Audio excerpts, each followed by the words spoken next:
hayotingizda? Assalomu alaykum. Qadrli do'stlar, hozir biz jurnalistika va o'zbek filologiyasi fakulteti birinchi kurs jurnalistika yo'nalishi talabalari bilan hammamiz amaliy mashg'ulot o'tyapmiz. Ko'plar o'lkamizda bahor degan mavzuni yoritgani tashqariga chiqib ketdilar.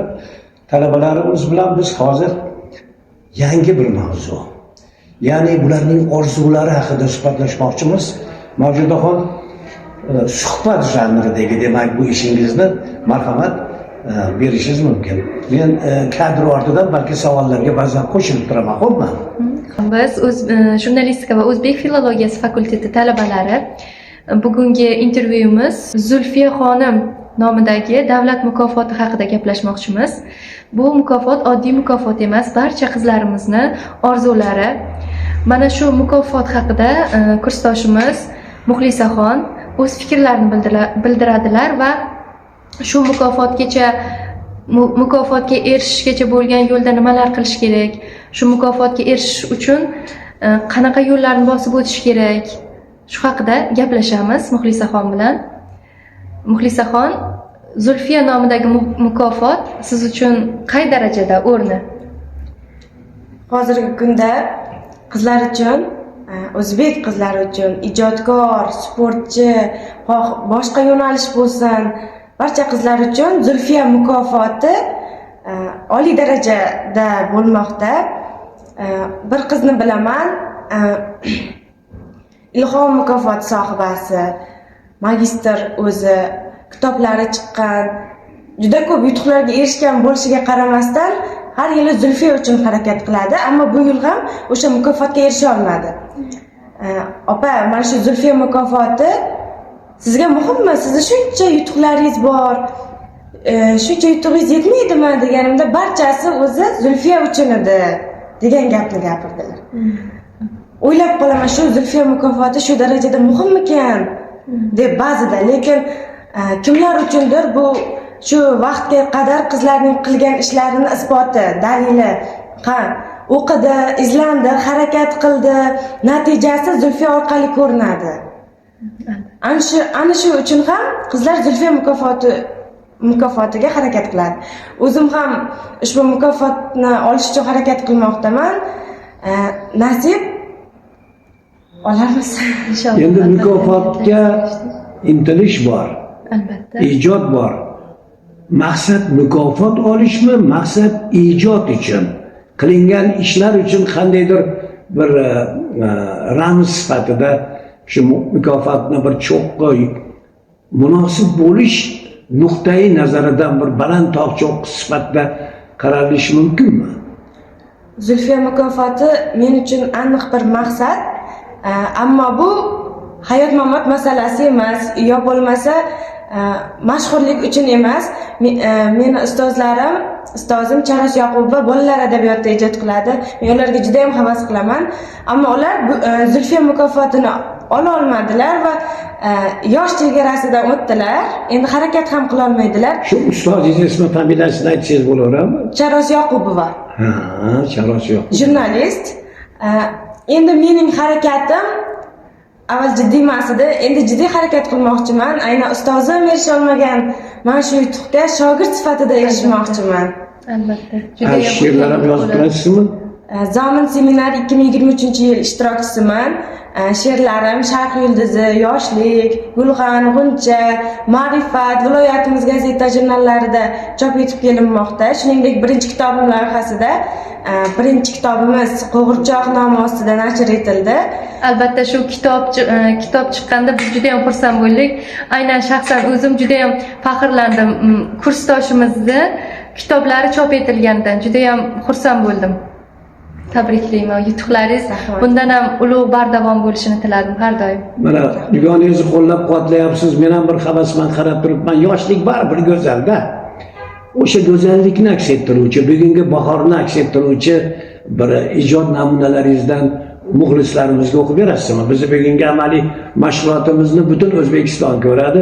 Aytish joiz bo'lsa, dunyoning turli burchaklaridan yoshlar ko'rishadi.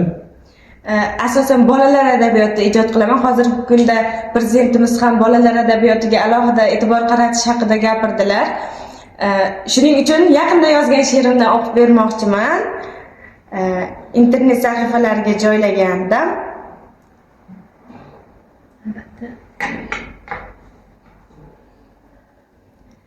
Dori degan she'r.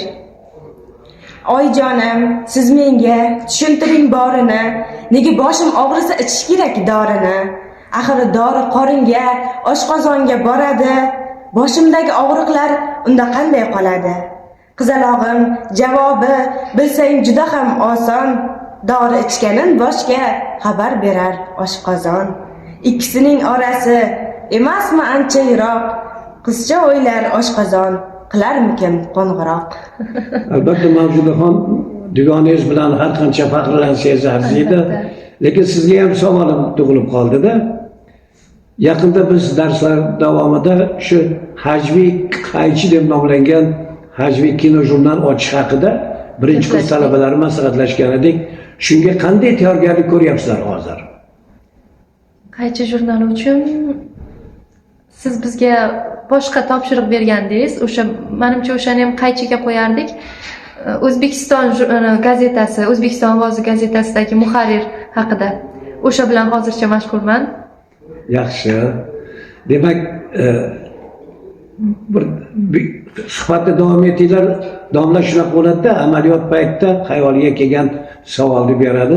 Marhamat, yana qanday deraza ichida savollar turibdi? Mana qiziq suhbatdosh topib oldingiz. Endi shu suhbatdoshga munosib savollardan bering. Mana shu Zulfiya nomidagi davlat mukofotiga keladigan bo'lsak, aynan hozirgi kunda shu mukofotni olish uchun qanaqa ishlar amalga oshirmoqdasiz? Nimalar qilmoqdasiz? Aynan Zulfiya mukofotini adabiyot yo'nalishida olmoqchiman. Shuningdek, rejalarimiz chet elda ko'proq she'rlarimizni chop etish, chet el tan oladigan, dunyo tan oladigan jurnallarda chop etishga harakat qilmoqdamiz. Chunki hozirgi kunda eng muhimi mana shu chet elda chiqqan ijodiy ishlar bo'lmoqda Zulfiya uchun. Shuningdek, bolalar adabiyoti yo'nalishida aynan mana shu yo'nalishda ijod qilib, ushbu mukofotni bolalar adabiyoti yo'nalishida olmoqchiman. Bolalar she'riyatini tanitmoqchimiz. Omad tilaymiz. Albatta barcha o'ylagan niyatlaringizga, orzularingizga erishing. Barcha orzularingizga erishishingizda tilakdoshmiz. Biz hali o'rgatgan paytimizda suhbat janrida ham o'ziga xos kompozitsiya bo'lishi kerak. Kompozitsiyada ziddiyat degan tushuncha bor o'rgatganman sizlarga. Shu ziddiyat nuqtai nazaridan bir savol berib ko'raylikchi. Buni qanday mas'uliyati bor? Zulfiya mukofoti olganlar haqida turli gaplar ba'zan ham eshitib qolamiz. Ba'zilar shunga munosib bo'lyaptimi, yo'qmi? Shu nuqtai nazardan ikkovlarini ham fikrlarini bilishni istardim. Men shu yerda Shohida Damanovani "Qayerdasiz Zulfiyachilar" degan maqolasini o'qigandim. Unda Zulfiya mukofotini olayotgan qizlar qishloqda pechni yonida sochini quritib o'tirgan qizlar olmayapti. Shahardagi mashhur qizlar olyapti degan gaplarga munosabat bildirgandilar. Shunda Charli Chaplinning qiziga bo'lgan suhbati xatini keltirib o'tgandilar. Charli Chaplin qiziga: "Qizim, sen mana shu sahnada turibsan, sen mashhursan. Lekin shunday joy bor, shunday chekka bir hududda muz ustida uchib yurgan qizlar bor. Ular sendan ham chiroyliroq uchadi, sendan ham zo'rroq harakat qiladi. Ammo sening omading mening qizim bo'lganligingda" degan ekan.